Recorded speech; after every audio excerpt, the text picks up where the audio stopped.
Hello, and good evening once again. Welcome to our usual Monday program, The Debate. At this time, we'll be looking at education. I am Bolifo Elvis, your host, and thank you all who are there, who are following us up live on Facebook every Monday and as well as on YouTube. Today, we have two panelists, Mr. Francisco Kiboye, who is from Kenya, and we have equally Mr. Azi Joseph, who is a facilitator, and he is from Cameroon. This afternoon, we will be looking at the topic, technical know-how is a factor of development. Can the education system play a role in making our continent better?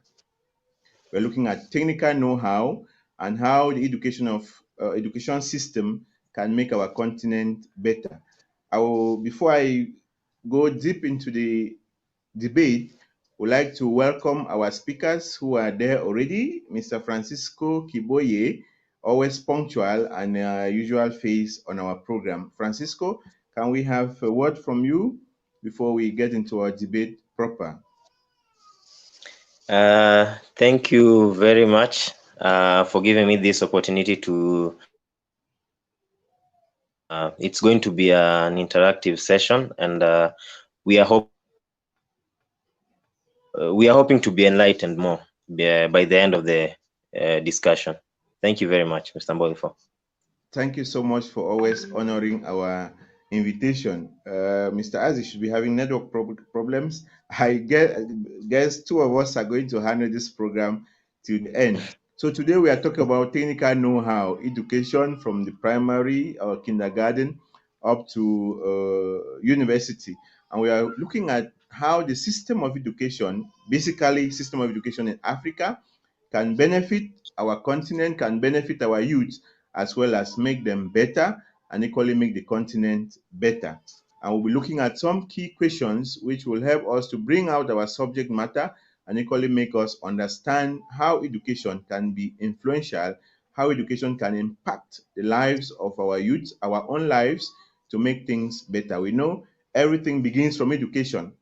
Anything you know is either informal education or formal education. So we are going to be looking at how this basing equally on aspiration number 6 of the Agenda 2063, where all Africans are supposed to be in the center of decision making. So we're going to see how education can play a part in preparing them for this task, which is heavy, of course. Bringing everybody to the table of decision making equally will make the process so long. But we're going to see how important, how beneficial this can be, and how it can affect our own continent.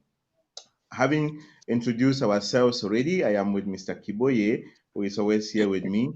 We will begin straight away looking at how can a good system of education pave the way for development. You are in Ghana, you must have been seeing what is happening around, and you should bear with me that education is key. And so we want to know how a well-structured educational system can be a lamplight to making a way for development to occur in any country. Remember, we are taking Africa as our case study. Mr. Kiboye. Well, thank you very much, Mr. Mbolifo. Well, you see, education plays a very important role when it comes to building of the continent. It is very important in for the creation of new products which sustains the economic growth. It is clear that technical know-how is actually the heart of economic growth. We have their knowledge. For example, you see, knowledge. We have our own system of education as Africans. But since the West came, we decided we were forced to rely on their knowledge. You see, so the kind of knowledge that we are relying on is actually knowledge that is tailored to meet the needs of them. So it's not actually about us. We get the knowledge, but it's not effective on our side. It's like to some point they are trying to they teach us so that So education is very important in building the continent, but one of the of new products, but sometimes the products as well don't benefit us. It's like we create the new products and uh, they go elsewhere. It's not actually about us. So that's what I think. But Mr. Bo- many people think that education cannot only be acquired in school, or technical know-how cannot only be acquired in schools. What is your take? Because many people really argue that school is nothing. Some people stand so strong with the fact that school is nothing, that they can gain technical know-how from anywhere and it will be good. What is your take about this assertion? Sometimes I ask myself, what's the importance of schools if the syllabus that we are the Ministry of Education has put in place to in terms of education is outdated? What's the essence of schools? I don't think education goes a long way from culture. That's education. Learning from other tribes. That's another form of education. Trade amongst ourselves, amongst different tribes and clans. That's another form of education. It's not always about school. If we talk about school, most of the times it's like westernizing Africa. You see, so it is good. It is good to have always about going to school and sitting there the whole day in class. School, but education is not based on classes and all that stuff. There are much more things that people need to learn out and all that. So are you saying that our educational system is not able to pave us a way for development? We are still on our very first worry, if educational system or how it can pave a way for development. When I get you develop your point, I have the impression that you want to take the position of somebody who doesn't believe so much in our educational system. Yeah, most likely. Most likely. So what do you think can be done? What do you think can be done in this case? There is so much that can be done if we focus on the system. There are things like for example, it starts with the teachers. You see, it starts with the teachers, then the students, and then the parents as well. For example, the system of education, it has mainly improved government purposes. However, there's a gap that remains in the quality of education and our ability to develop our infrastructure. You see, the education system does not give enough cognitive skills to foster innovative and technology. We lack the ability to absorb, process, and come up with new ideas for production and service delivery. I think some of the things that need to be worked on, we need to start embracing what we have at hand, our own systems, our old systems of education. It goes back in the in those years that are gone. It goes back in those years that are gone. That's where we can actually trace down what we really need to focus on as far as education is concerned. But we should not actually forget about um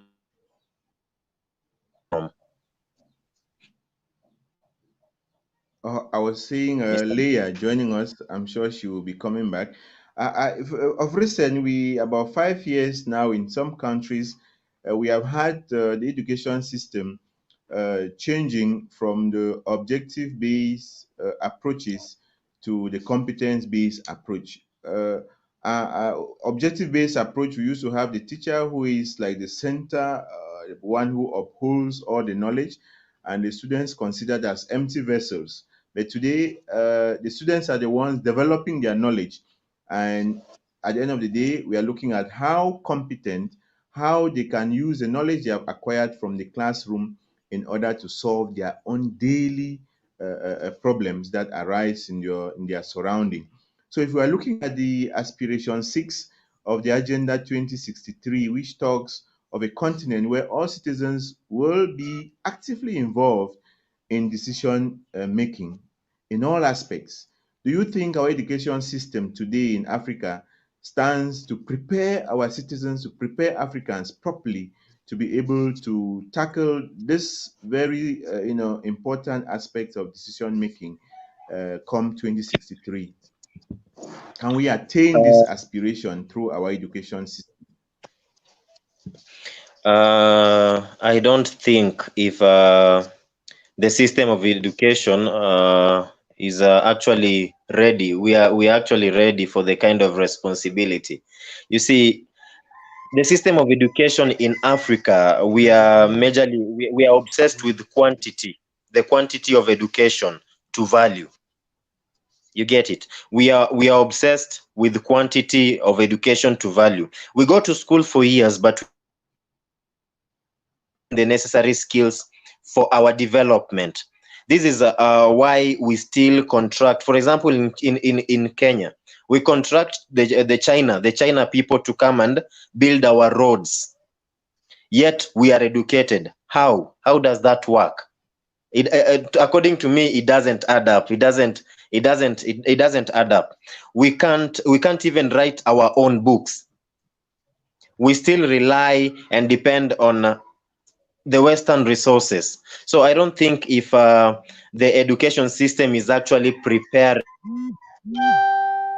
Africans for the kind of responsibility.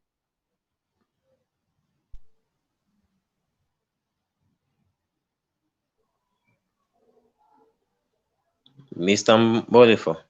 So it means that much still has to be done to be able to get our educational system up to date.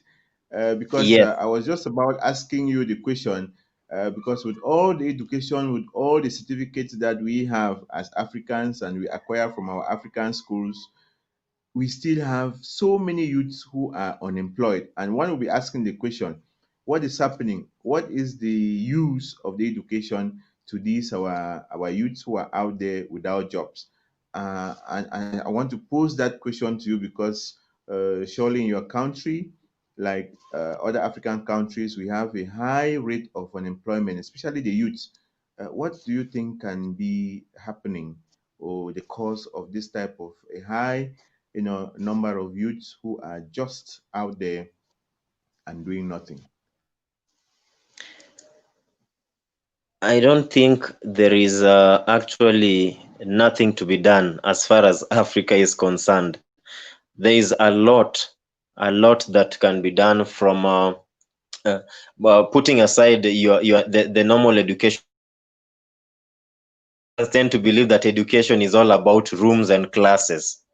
You see, that's why you find like many people have gone to universities and all that stuff. Many people have papers, but at the end of the day, they work for people who don't even have papers. You get? So it's about skills. It's about how experienced you are as far as life is concerned. From the moment you're brought to this life, it is a journey. And in the process, there are a lot of things you learn, like crafting, the normal African kind of education. We have crafts, the art and craft, we have things to do with carpentry. We have things to do with even social work. You see, social work is something normal. It actually comes from the heart. And most of the people who run such social work organization don't have that education. They to relate with people, to learn how to provide for people, to learn how to come up with income generating programs for a group of people, you see. So there is a lot that can be done. It only takes a youth to go out there to find the right group, to find the right society or the right age set or age group of his or hers, come up with a plan, and it's about implementing the plan. You see, there is a lot that can be done as far as I'm concerned. That's on my. It comes to papers, you see. most of these universities, students actually don't go to class. They tend to buy exams, or they tend to pay the lecturers to do the exams for them.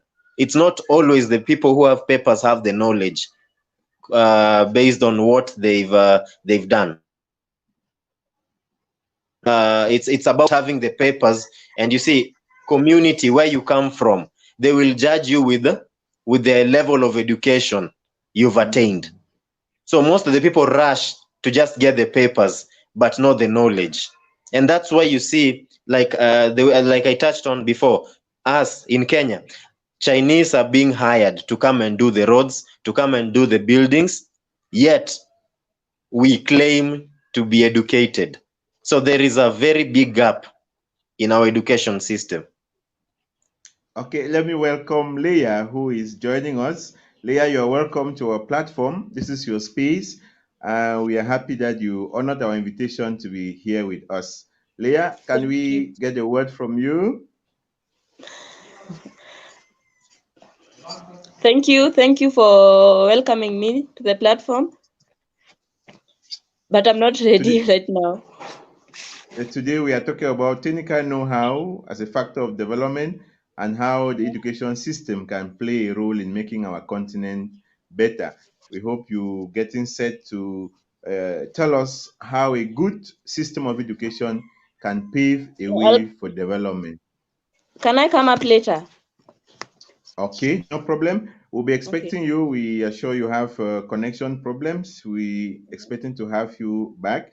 Mr. Kiboye, let me queue up with what you were saying. I was just going through some programs or magazines, and someone was saying that Chinese people come to Africa who have not even gone to school, but they do most of the technical work, whereas those of us Africans who have gone to school and have the certificates, the laborers in those sites, and he was calling the certificates gotten from here as laborer certificates. I got so scandalized, and I was saying that when we come on board, maybe I will throw this question to you, and you'll be able to enlighten us on how this type of assertion is a gross, exaggeration, I think, but maybe you have a different opinion as concerns an African, saying that we have laborer certificates. The certificates are just good to be laborers in construction sites.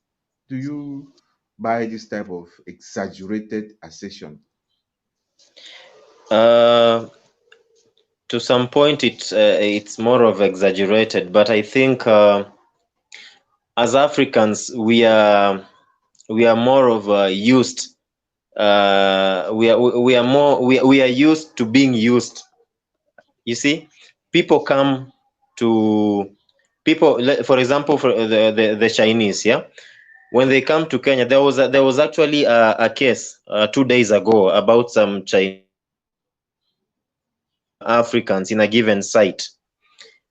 These people, it's how can I put it? It's like we just go to school to have the basic knowledge, for example, when it comes to construction, so that we might help these people. They come and it's more of being used. I don't know how I can put it, because it's even shaming when I'm trying to find the correct words to put, because I don't know. Remember, we are talking about technical know-how, and I will shock you that it's just of recent that many parents are now vying to send their children to technical school. In years gone past, students who attended technical school were considered to be a dull set of students who cannot read and write, and so they send them to do something technical with their hands. But today we are talking about technical know-how and looking at how we can develop a nation. It means therefore that technical school, technical education is so paramount. I take Mr. Azi, who is joining us. Mr. Azi, you're welcome. And I want to know from you, how can a good system of education pave a way for development? Mr. Azi. Okay, thank you, Mr. Mbolifo, for that question. I think technical education is very, very primordial as far as the development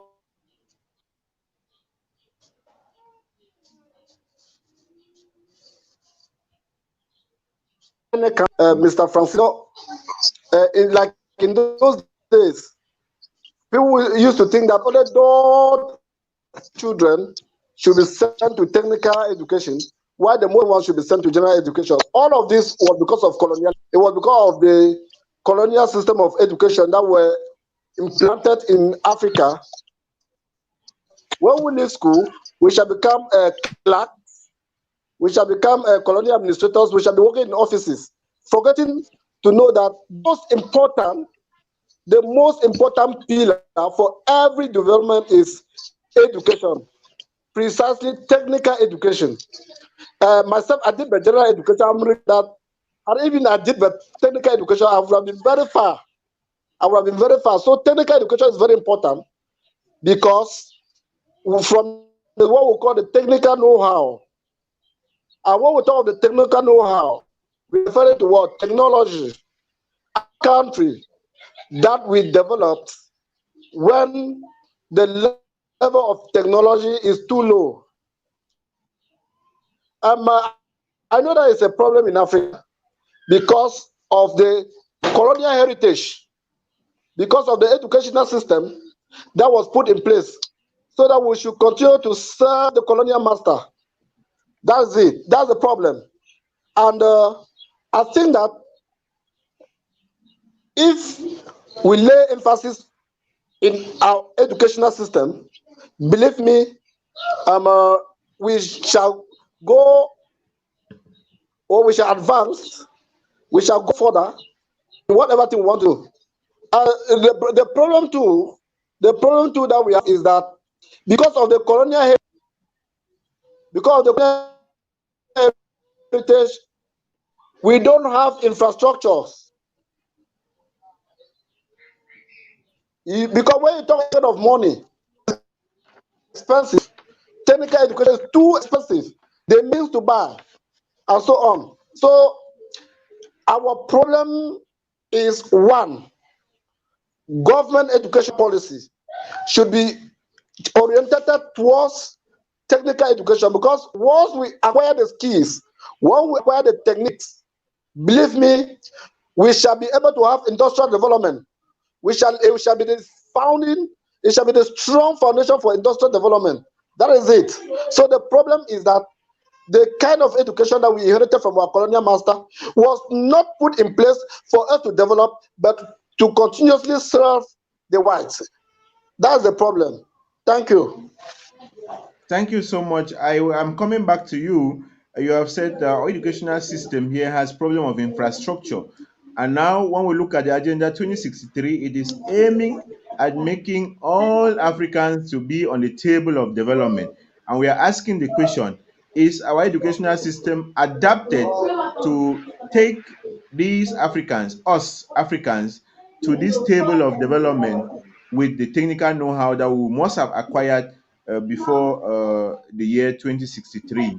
Do you think that we are going to be up to the task to be equal to sit on the table of decision making and take decisions because we are educated, because we have technical know-how, and because we also can run the country? Are you sure, or are you convinced that the government or the education system of African countries is qualified enough, is good enough to train its citizens to be able to be partakers in decision making? Mr. Azi.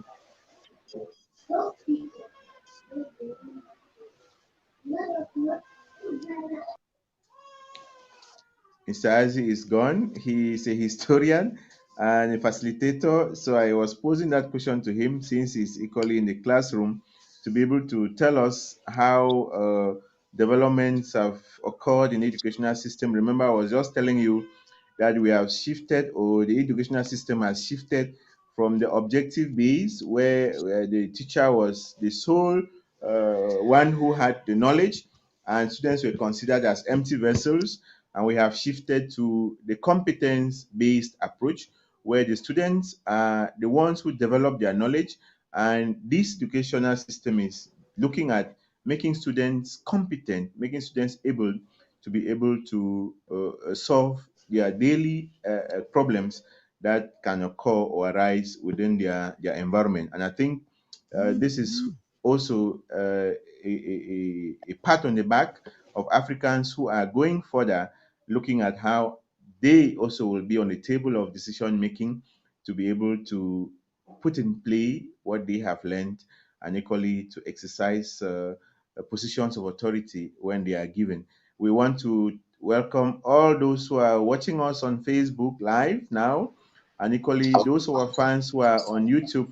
Thank you for always being faithful and always follow our program. Share our link to your friends so that together we can get edified, we can get ideas which can help to develop our African continent. Remember, today we are looking at technical know-how and how this can be a stepping stone to developing Africa. Leah, you're back, and I hope you are ready now for at least a question.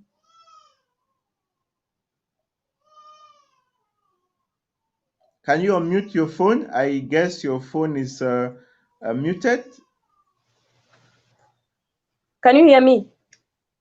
Yes, I can get you now Okay, very well. now I was already going on with the other panelists who were there, and we're looking at how a good system of education, maybe we have your point of view to see, because we want to see how a good system of education, that is the crux of our matter this evening, how this can bring development. Maybe before I come back to Mr. Azi, let me take Leah. Mr. okay, Azi, so can you as mute for me, your microphone? Go ahead, Leah.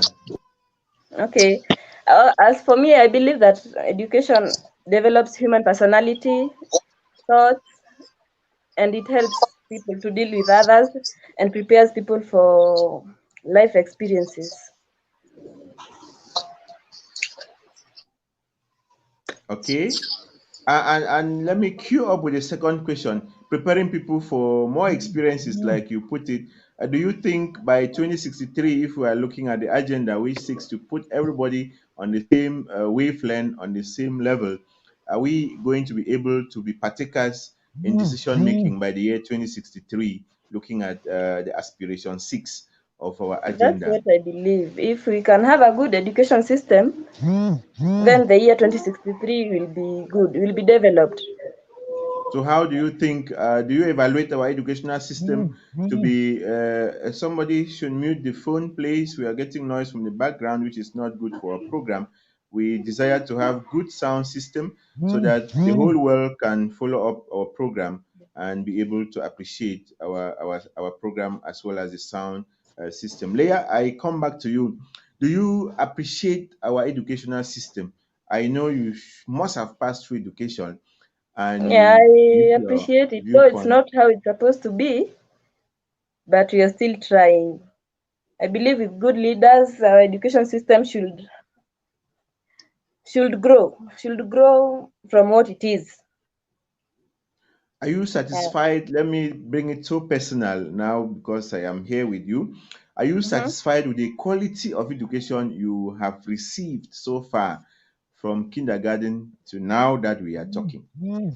Yeah, I'm very satisfied with it, though there are challenges that come with getting education, like finances and gender equality. Okay, apart from finance and gender equality, Leah, you are okay with our educational system. Yeah, I'm If okay. you had to bring about the modernization or propose how the system could be ameliorated in some way, what will you say? What will be your take on that? Where are the Gender ine- places or areas that you see that there are lapses that maybe there could be some improvement to make it what you would have loved it to be? Gender inequality should stop, and also, yeah, that's what I think that should stop. And also the finances are a bit high, and they deny youth the chance of getting access to education. Okay, that is your take. I have Maxwell. Maxwell is writing from Zambia, if I'm not mistaken. He says technical education is very important. In Africa, we still follow old education system that doesn't support the evolving world if we need development by the year 2063. And Wao Dennis, who says our education system is inadequate. It's classroom and certificate oriented. I take Maxwell again, who says the education system must be changed if we are to stand and attain the agenda 2063. And one of our viewers again who is following us says that to improve the educational system, one must be thinking to innovate via collaboration and be ready to listen, because innovation takes time, and let's be willing to take the journey with the community we save. So we are willing, of course, to take the journey with the community we save, and we are hoping that our educational system, which we are looking at today, technical know-how, equally which is acquired through the educational system, and equally informally, let us not say that informal education doesn't equally give technical know-how, and we're looking how together these can be merged to bring Africa to the point we want it to be by 2063. And I was with Leah, and Leah says that the educational system is okay and that she's satisfied with what she has acquired so far. Surely you are a square peg in a square hole, because some people had to do what they found in front of them or what they had in front of them and did not actually follow their dream. So Leah, I am happy that you are satisfied with the education you had. I get back to Mr. Miller. We have seen all the drawbacks or some limitations in our educational system. Somebody describing it as classroom to certificate oriented. Some other people saying that there should be some innovation and collaboration, and we should be ready to listen to each other. Mr. Kiboye, what are some of the obstacles that could hamper a solid and sustainable education in a country, in a continent like Africa? What do you think are those things that will hamper sustainable quality education that can be written home about? What do you think can be some of the drawbacks in making education better, best, and accessible equally? So, just some of the factors hindering sustainable education system.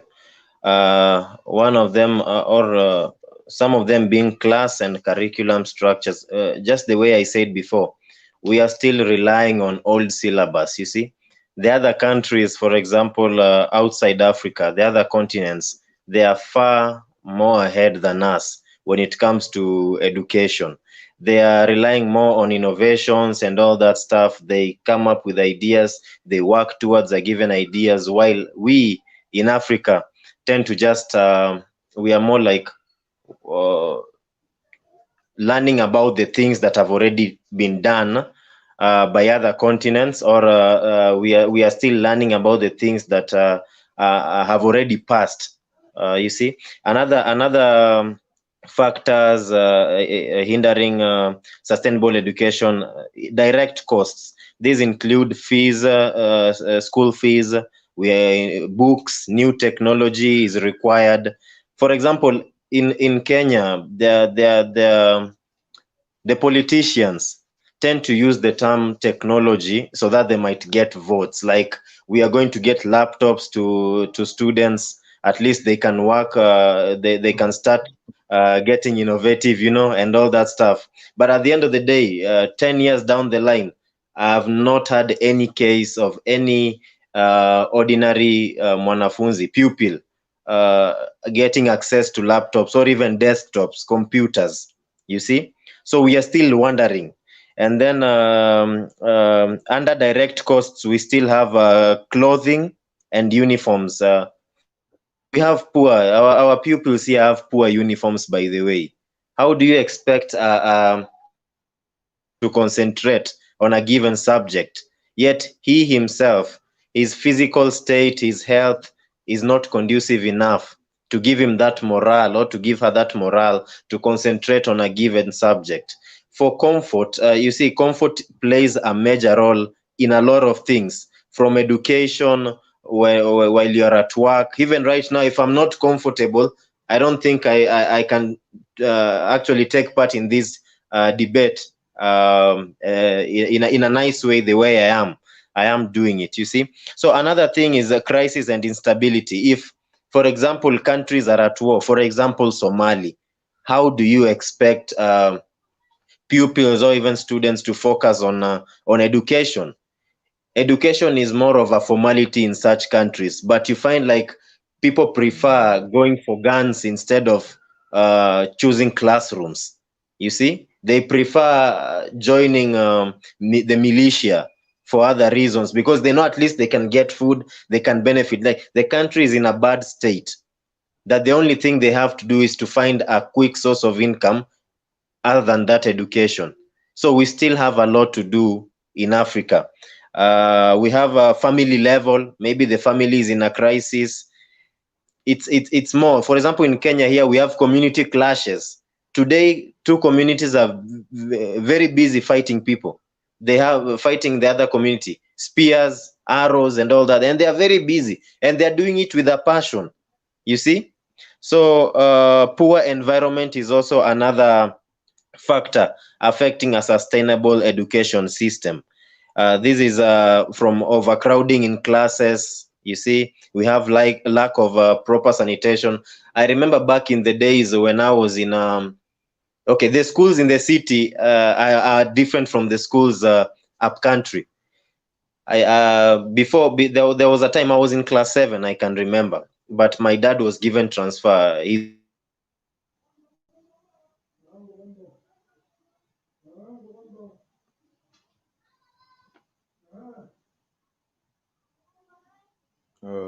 are surely having technical breakdown. A police officer, so he was given transfer from Nairobi to.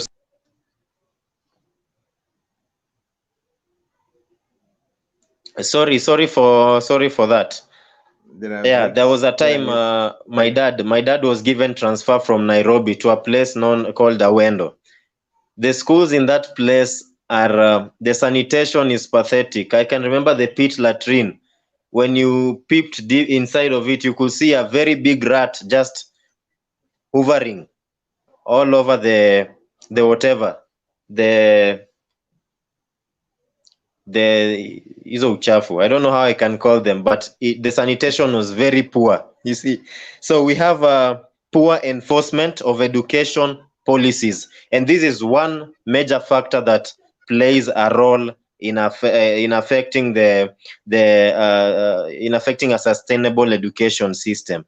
No proper guide to monitor the system. So those are some of the things I think need to be considered before any other thing, before sanitation, before whatever. Poor enforcement, proper guide to monitor the system should be put in place. Okay, you have cited some very serious issues there, obstacles that could cause education not to, or knowledge not to be assimilated, the environment playing a part. Mr. Kiboye, you are into relational, how did you put that your CEO of a relationship haven? And I am sure that your influence can equally, or your expertise can equally play a part in putting the students or the pupils on the rails. So why not even encouraging them to be able to carry out their education well? I lost Mr. Kiboye there. And so we are seeing that there are obstacles, issues that can cause our learners not to be able to acquire knowledge that they have. Pardon. Yes, Yes. I was with you, and I was saying that are there some aspects that you have seen maybe in the flaws of the educational system that maybe your NGO could intervene to make education or just the environment of studies in your country much better? Okay, we are not. Something that is of interest. Yeah, we are not more of an NGO. We are a CBO, a community-based organization, and some of Okay. the things we can at least do to bring, as far as education is concerned, is to just educate the children about the basics of life. We can educate them based on their sexuality. We can educate them based on respect. You see how to handle themselves, how to handle others. It's more of the basic education that their parents can't give, and the basic education that the teachers back at school take it for granted. So those basics are what we put into consideration.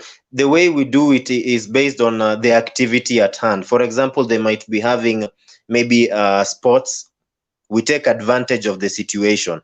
We come and coach them a little about the games and all that stuff, and then we involve at least a little education based on the basics. Sometimes maybe it's a dance group.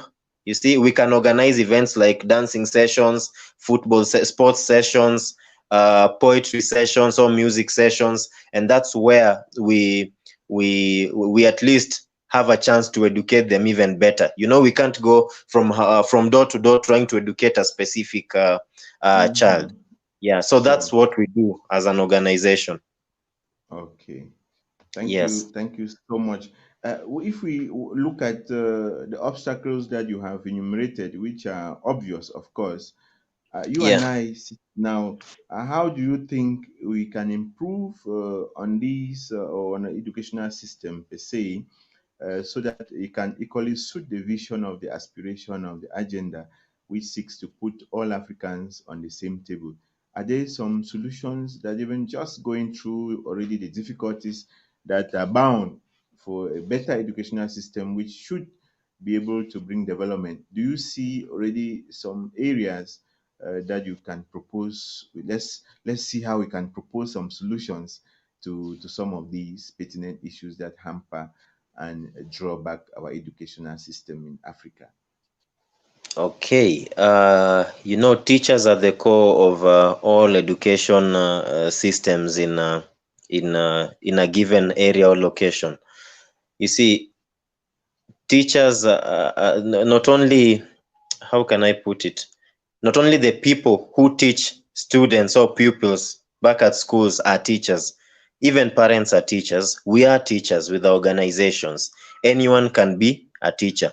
But what I really think when we talk about education right here, it's based on classrooms, right? But what I think, it's important to equip the teachers. The teachers need to be equipped with the right training and resources, for they are on the forefront of educating the continent.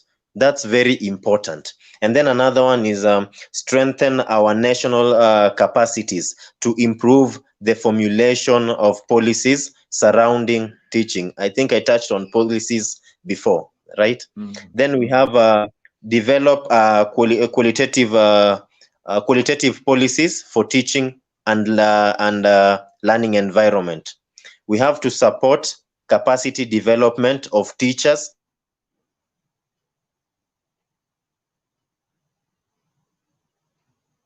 We have a technical problem. I hope Mr. Kiboye comes up again.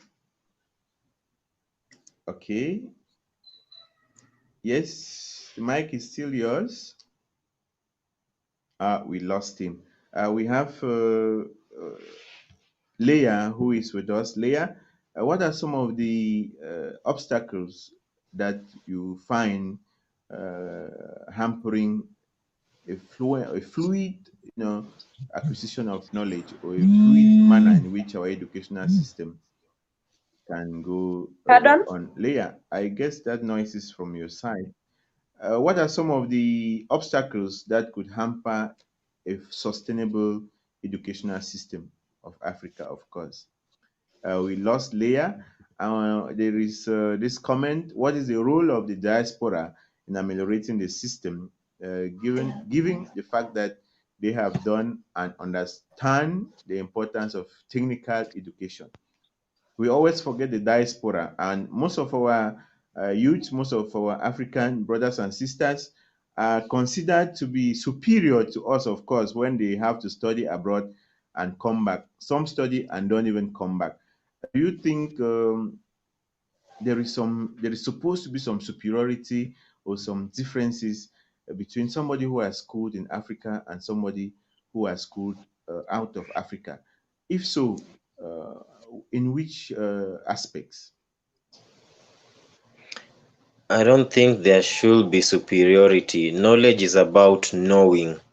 It's not about superiority, because in Africa, the moment we think that knowledge is some form of superiority, we are never going to go anywhere. For example, in other continents, outside Africa, the other continents, you find someone has done carpentry, but he's very good at it, that someone who's done general civil engineering relies on that person, and he gets paid very well. It's not always about superiority, but the problem with Africa, we always relate education with superiority. So I don't think it's good to do that. Otherwise, we are not going to go anywhere. So how do you think the African diasporas, of course, can help or can assist in making education in Africa better?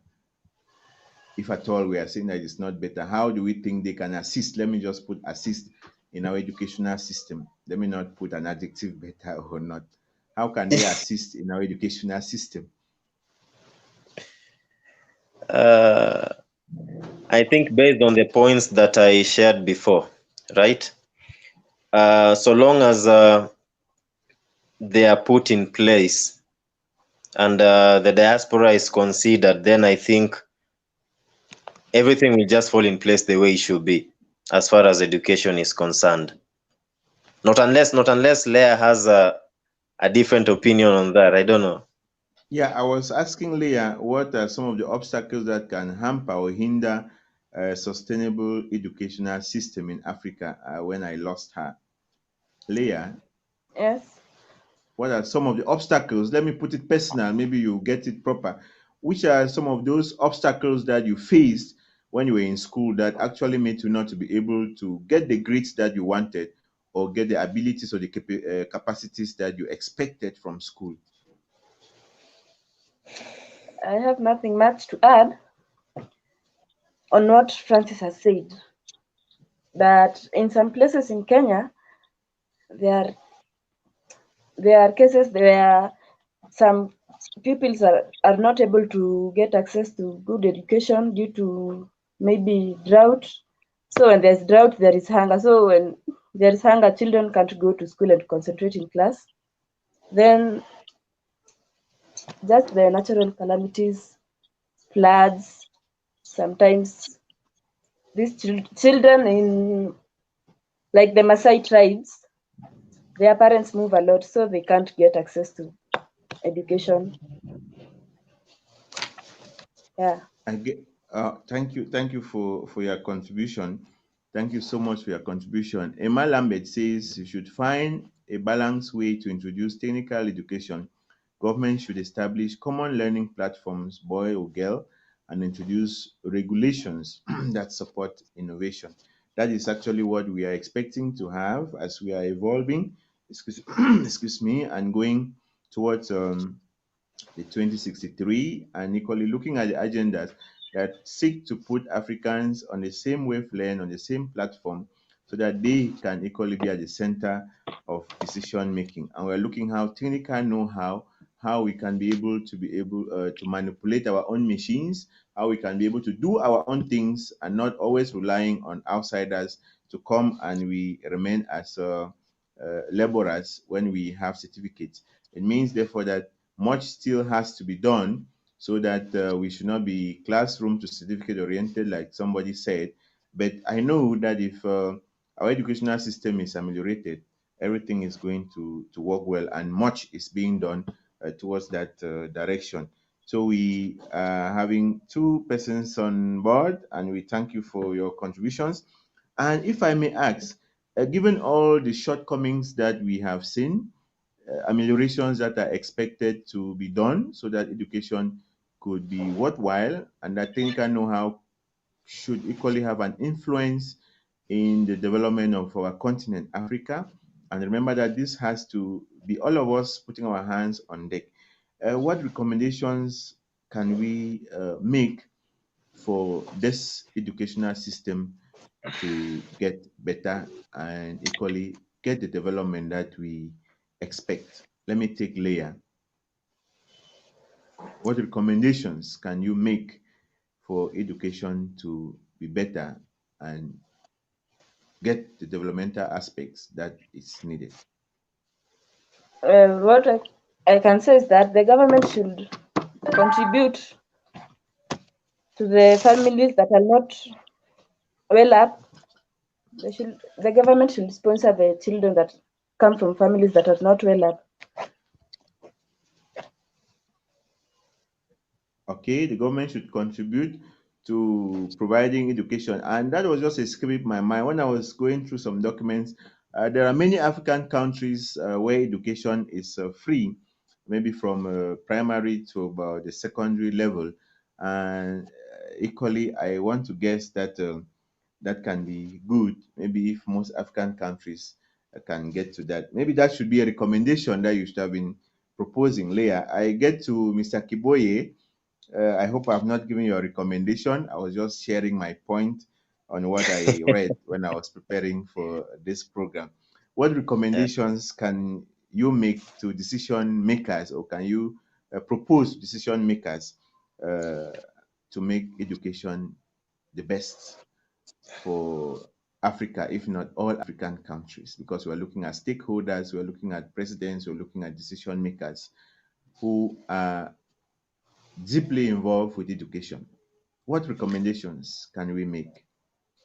Sometimes I say that imagine in Africa, if we were taught about our history, we just talk about our history in classes and all that stuff, I think Africa can be a very good place. We have our own heroes here. We don't have to talk about other heroes from outside. There's the issue of Pan-Africanism as well. You see, for example, in Kenya, the idea of Pan-Africanism is merely touched on. For example, in history in high school, if we have to be taught, it has to start in early education systems. For example, Pan-Africanism should encourage and strengthen the bond of solidarity between ethnic groups of African descent in the diaspora for economic, social, and political growth. But clearly it doesn't. That is why only 10% of trade in Africa is with other African countries. The system is only designed to benefit the West, not us. The education system, it is clearly designed to benefit the West. So, however, as young Africans, we are waking up. Though platforms like, you see, platforms, for example, like this one, Sompon Social Services, we tend to embody the spirit of Pan-Africanism.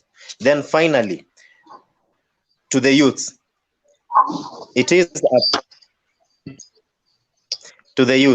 it is upon them at the moment. Now that we are seeing the shortcomings of our education system, we have to push for reforms in the education system, as well as embrace the spirit of Pan-Africanism. We need to work together towards Pan-Africanism. So that's the much I can give at the moment. Okay, thank you so much. Thank you. I saw Mr. Azi pop up and he went back. So we are saying that education is a key for development, and when programs are created, they are able to deal with the challenges that we face around and equally with other human beings. Mr. Azi is there. Mr. Azi, let me take you very fast before you go off again. What are some of the obstacles that can hamper a solid, sustainable education? Let me take that one, then get your recommendations on how we can make education better. Mr. Azi.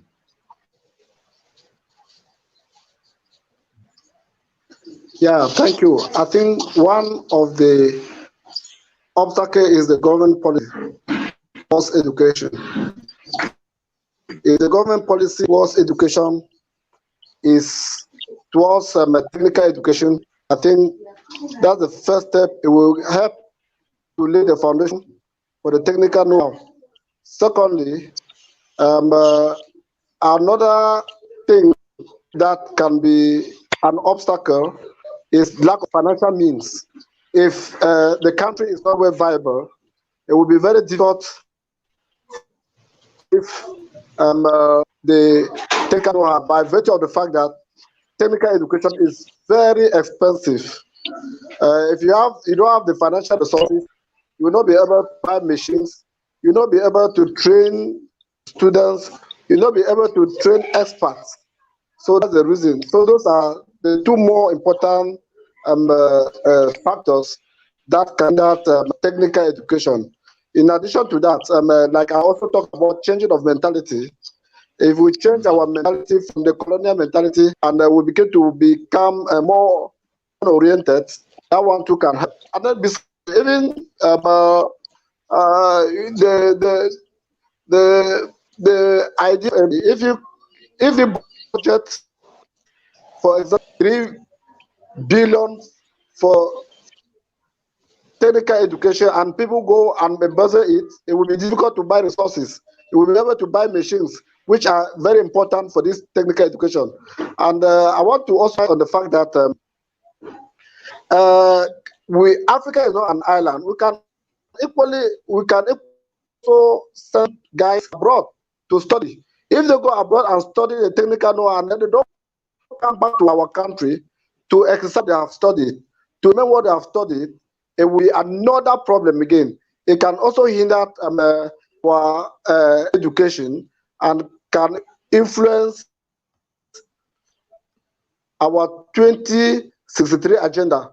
Because sometimes guys go out of the country, sometimes they are even sent abroad to go and study the technical know-how. When they go there, they fly them with their juicy jobs to even come back home. So those are the 3 important things that can hinder technical education.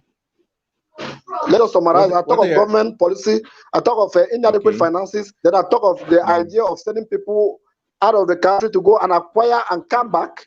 They go and remain, they go and deflect. Okay, what are your recommendations, Mr. Azi, if you had to give some recommendations to decision makers to make our educational system better and equally an advice for the youth? What would be your recommendations if you had to propose some recommendations?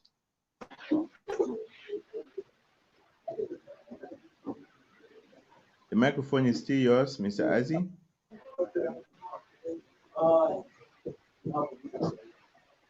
Mr. Azi is not getting me. We're looking today at technical know-how as a factor of development and how education system can play a role in making our continent better. And we have had developments from our panelists. We had 3 of them, though they were on and off. Thank you guys for being there, and thank you for always participating. Mr. Francisco, any last word from you to our youths, an advice for the youths as far as education is concerned? I can just say that I won't say that the time is now. That's what politicians tend to tell us. But I think it's upon us now to take the mantle and prefer action. We should take action than talking. It's upon us to just focus on what needs to be done as far as Africa is concerned. There is nothing much I can say because I already said it there before. It's upon us. We are the leaders of tomorrow, you know. All right. Leah, any last word, any advice for the youths who are watching you live on this program on Facebook as well as on YouTube? Okay, all I can say is that unity is strength. So the youths should unite to get what they want. Okay, Leah says the youth should unite to get what they want. We are coming to the end of our program, and everyone will bear with me that education is the key. and that with good educational systems, with good infrastructures put in place, and good projects that are put in place by the government, good policies, education will yield the expected benefits and equally play a great role in development of our African countries. So we're encouraging all our youths to get into education, especially technical education, because nowadays it is technique that pays. The world is going digital. Let them get into technical education, and they will yield or have much to benefit from what they are going to learn. We can see that general education is not all that bad, but everybody cannot be a generalist. Let others be technical, and we're encouraging even parents who are watching us now. Very soon schools will be reopening again. We hope that many of your children will take part in technical education, so that tomorrow by 2063 we should have the technicians and the generalists, of course, who will be sitting on the same table to take decisions that will affect us, will affect Africa, and will affect our continent as a whole. Thank you very much for being always with us on our program, The Debate. And we have our next program next week, or next topic for our next week is, can one common African language promote and achieve the Africa we want? So those who are interested can signal us on our website, on our page, so that we can include them in the debate. It is your platform, it is your space. So participate, and so that we can equally make Africa what we want it to be by 2063. Today we're on education and looking at how technical know-how can be a factor of development. Thank you so much for watching, and goodbye for now.